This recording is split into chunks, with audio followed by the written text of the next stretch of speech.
जनतेने घाबरून जाऊ नये। सरकार परिस्थितीवर लक्ष ठेवून असून सरकारतर्फे सर्व गोष्टीचा पुरवठा सुरळीत सुरू असून जिल्ह्यामध्ये गॅस, पेट्रोल किंवा डिझेलचा तुटवडा नाही। त्यामुळे जनतेने घाबरून जाऊ नये। जिल्ह्यामध्ये कुठेही काळा बाजार होत असल्यास तत्काळ भरारी पथकास किंवा पुरवठा अधिकाऱ्यास कळवण्याचे आव्हान छत्रपती संभाजीनगर जिल्ह्याचे जिल्हाधिकारी यांनी केले आहे। तर सध्या देशामध्ये गॅसची टंचाई जाणवते, शहरामध्येही थोडासा उद्रेक बघायला मिळतोय, काय सांगाल यावर? सध्या म्हणजे आखाती देशात युद्ध चालू असल्यामुळे आपल्याकडे जो गल्फ कंट्रीमधून येणारा जो पुरवठा होता एलपीजीचा तो निश्चितपणे बंद आहे सध्या। त्यामुळे काही लोकांमध्ये पॅनिक सिच्युएशन झालेलं आहे। लोकांना वाटतं की आम्हाला गॅस वेळेवर मिळणार नाही किंवा तुटवडा जाणवेल तर आम्हाला उपलब्ध होणार नाही अशी त्यांची मनामध्ये धारणा आहे। पण आपल्याकडे मी सांगू इच्छितो आपल्याकडे दररोज 20,130 सिलेंडर आपला जो स्टॉक आहे तो डेली आपण वाटप करत आहे। आपल्याकडे पुढचे 2 दिवसाचे सिलेंडर उपलब्ध आहेत। आपल्याकडे जिथं रिफिलिंग प्लांट आहे तिथं 5-6 दिवसाचा स्टॉक आपल्याकडे अवेलेबल आहे।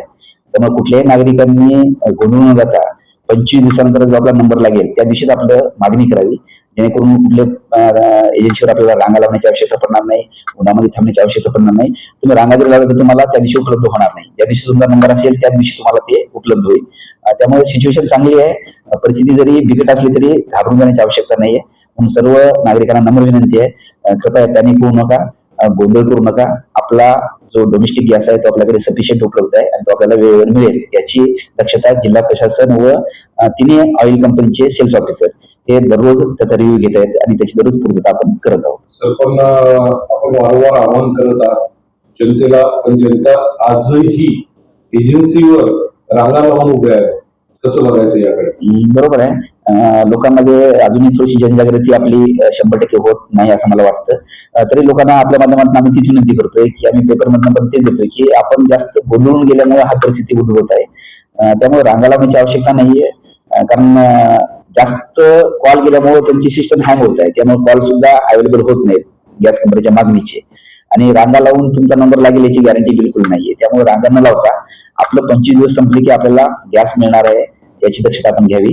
आणि थोडस वातावरण आहे बिकट, आपण थोडस जरा सामंजस्याने भूमिका घेणं आवश्यक आहे, ही आपल्या माध्यमातून मी सर्व नागरिकांना नम्र विनंती करतो। सर, साठेबाजांविरुद्ध कारवाई सुरू झाली आहे, आपल्या जिल्ह्यामध्ये अशी काही कारवाईची माहिती आहे? आमच्याकडे तालुक्यातील आमच्याकडे 10 पथक आहेत आणि जिल्हा स्तरावर 1 पथक आहे। आम्ही छापे टाकतोय, पण अजून आमच्याकडे असं काही अवैध साठा सापडलेला नाहीये।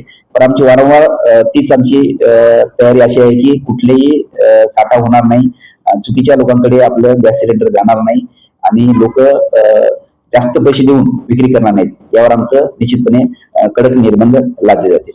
सर, याचा अर्थ आपण जसं आता सांगताय त्या हिशोबाने जर बघितलं, त्या पद्धतीने जर आम्ही केलं, जनता जर गेली, याचा अर्थ काळजी करण्याचं काही कारण नाही। निश्चितपणे आपण जे म्हणतात ते बरोबर आहे, काळजी करायलाच नाही पाहिजे, कारण केंद्र शासन असो का महाराष्ट्र शासन असो, दोन्ही शासन याचा डेली रिव्ह्यू चालू आहे आणि त्यामध्ये डोमेस्टिक गॅसवरच भर आहे आपला। आपण कमर्शियल बंद केलेला आहे, इंडस्ट्रियल पूर्णपणे बंद झालेला आहे। त्यामुळे डोमेस्टिक बंद होणार नाही याची दक्षता सरकार घेत आहे। त्यामुळे मी प्रत्येकदा आपल्या माध्यमातून विनंती करतो की आपण बिलकुल गोंधळून जाऊ नका, घाबरू नका, पॅनिक होऊ नका। धन्यवाद।